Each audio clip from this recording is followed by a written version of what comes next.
அட இவங்களெல்லாம் பார்த்தா ஒரே மாரி இருக்காங்களே! ஒருவேளை ட்வின்ஸா இருக்குமோ?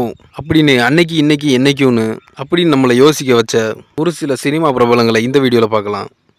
நடிகை த்ரிஷா மற்றும் நடிகை ரீமா சென் இவங்க 2 பேரும் ஒரே டைம்ல தான் சினிமாக்கு என்ட்ரி குடுத்துருப்பாங்க. ஆனாலும் மின்னலே படத்துல நடிச்சது த்ரிஷாவா?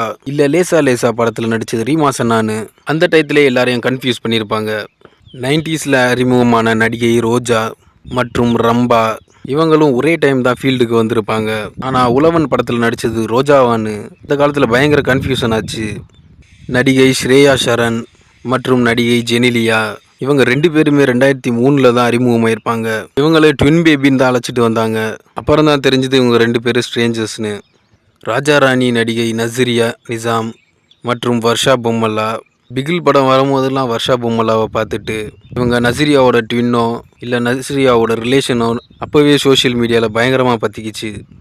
கந்தக்கோட்டை படம் மூலயமா அறிமுகமான நடிகை பூர்ணா மற்றும் வாகை சுடவா நடிகை இனியா இவங்களையும் ட்வின்ஸ்னு 2010 காலங்களில் பெருசாக பேசப்பட்டுச்சு. நடிகை சிந்து மேனன் மற்றும் நடிகை நந்திதா இதற்குத்தானே ஆசைப்பட்டாய் பாலகுமாரா படம் வரும்போதெல்லாம் நந்திதா கிட்ட இன்டர்வியூலே கேட்டிருந்துருப்பாங்க, நீங்கள் என்ன சிந்து மேனன் மாதிரியே இருக்கீங்க, அவங்க ரிலேஷனா அப்படின்னு.